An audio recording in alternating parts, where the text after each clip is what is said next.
darkest, dirtiest places of addiction. And man, it was a battle to get out. It was brutal. It was brutal. I almost died.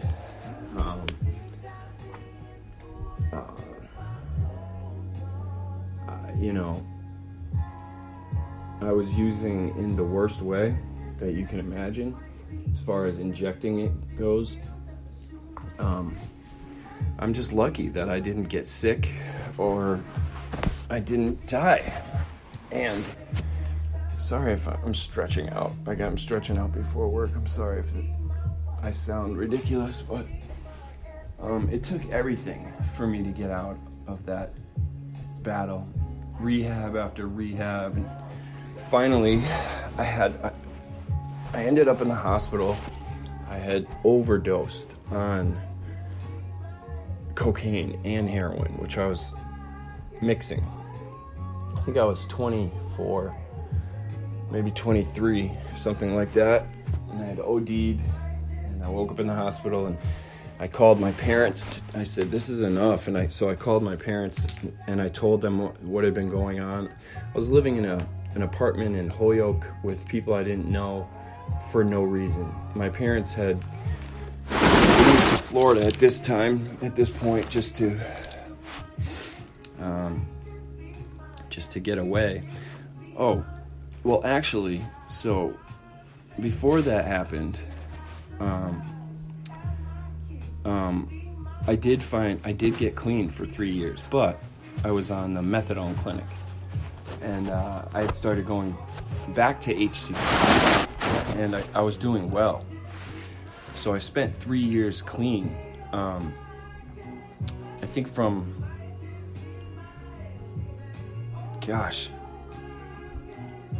22, 23 to 25 or 6.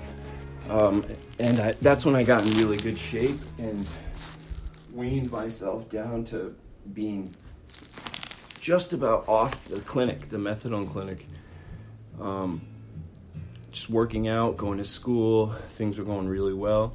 I had aced a semester, and I was on my second, I had aced a year of college at this point, and I was on to year 2 at HCC, and that's when me and Rachel started dating, and just started dating. It was like, I remember the season being one of my favorite falls. It was one of the best falls I've ever had. September, October, and I got this check for $3,000. It was a student loan, private student loan, and my friend had come home. This friend of mine who's always been really good at convincing me to do bad things with him came home from the Army, and that, in combination with my anxiety for having kissed Rachel for the first time and the possibility of dating her, just my anxiety, I had been into her for so long that having her be into me and then the thought of maybe losing her or her not liking me was way too much. And I relapsed hard, and that's when I OD'd. End up in the hospital. I told my parents about it. I spent the whole $3,000 on drugs. It was like a week-long bender, just really bad. And my sister decided to have me Section 35'd. And I got out. I got out in spring. It's 13 and a half, almost 14 years ago, 13 and a half years ago. And I remember St. Patrick's Day because I had spent, just coincidentally, I had spent several St. Patrick's Days in rehab. But this time, I had stayed the whole 30 days because I had to. And the rest is history. I never looked back. I went to a 90-day intensive outpatient program, or every single morning for 3 hours from like 7 to 10. We would meet at the methadone clinic, which I was no longer on. But we'd have these meetings with other addicts, and it's called IOP. And I did that for 90 days. And then I also did 90 meetings in 90 days. So every time I left there, I would go to like an NA meeting. And that's how it's done, I guess, because it worked. I attribute a lot of the success, though, to you can't just do those steps and assume that that's what's going to work. You know, going to meetings and working a program, it certainly helps and it's necessary. It's definitely the foundation of recovery, but you also need to have a reason. So I think there's three components. It has to get bad enough for you to admit that there's no way out and that there's no other alternative, either death or get better. You have to be fed up and ready for change. Like, you have to hit your bottom. That's first. But recovery, I think there's three components. There's professional help, which is a rehab, a detox, counseling, and as far as detox goes, I think 30 days minimum. And if you're allowed to decide when you leave, it just won't work. For most people, it just won't work. The percentage of failure rates for people in rehab their first time, in my opinion, I think it's like 99%.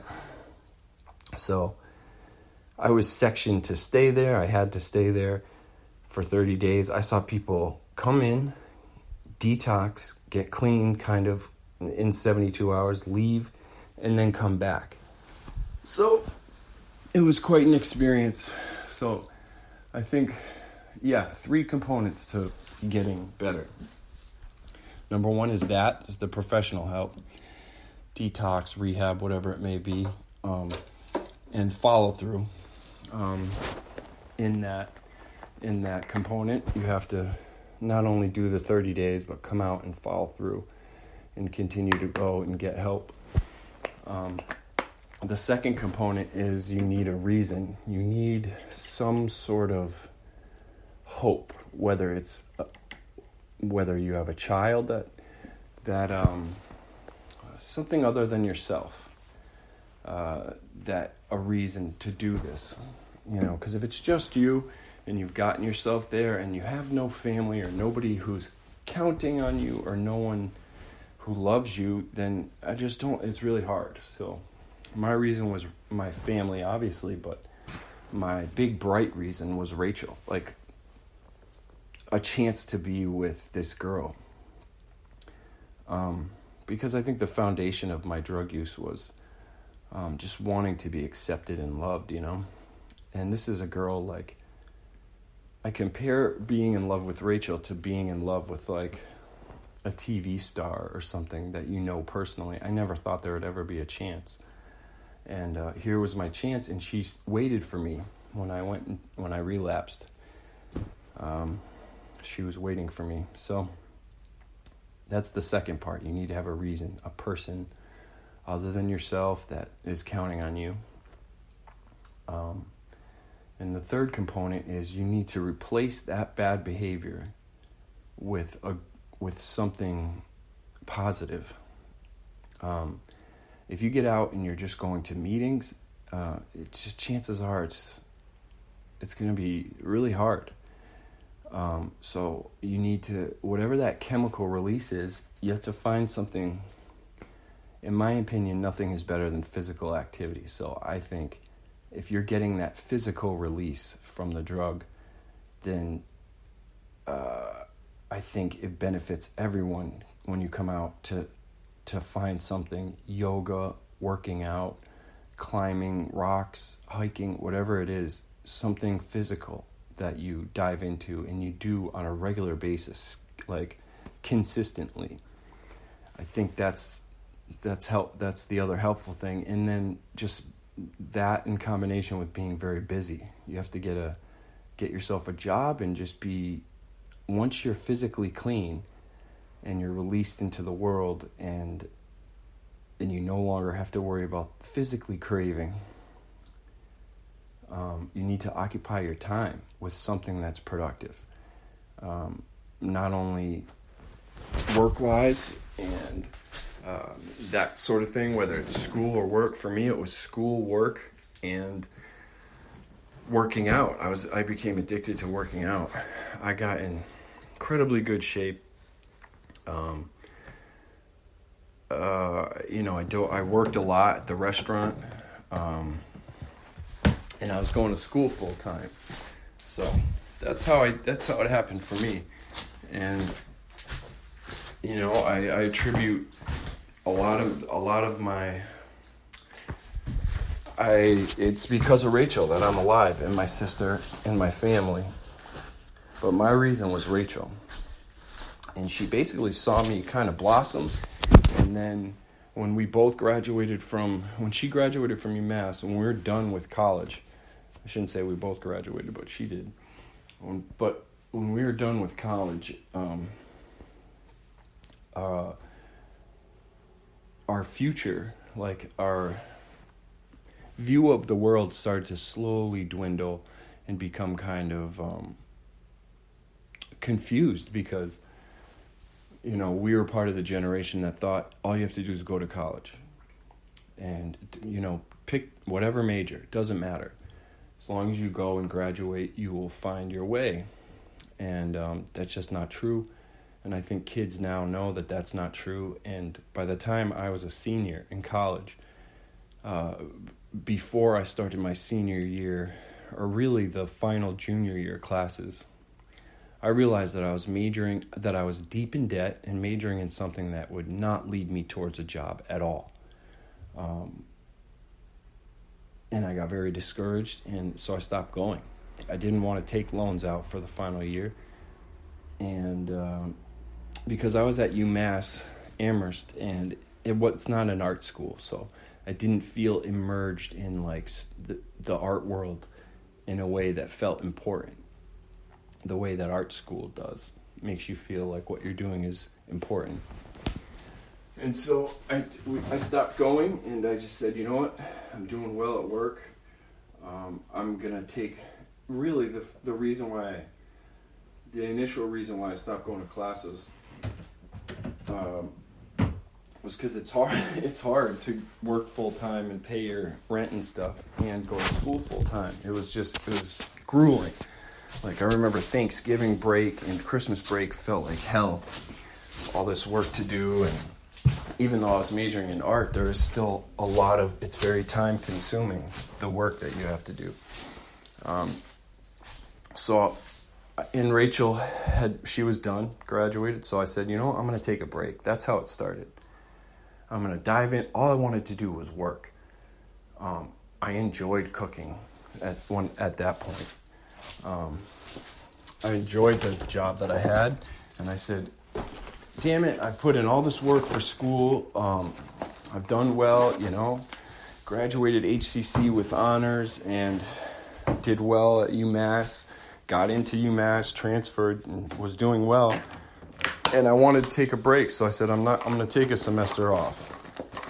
I mean, the classic warning that most people give you when you decide to do something like that is they worry that you won't go back, and that's what happened. I didn't go back. So do I wish that I had gone back? Honestly, no, because I don't think that art degree would have led to anything. A very small part of me wishes that I had gone back, because it would have been nice to give my parents the satisfaction of knowing that I graduated with my bachelor's. But I'd be more in debt, and I'd be probably I would be in the same boat that I am now, financially and occupational wise. Really,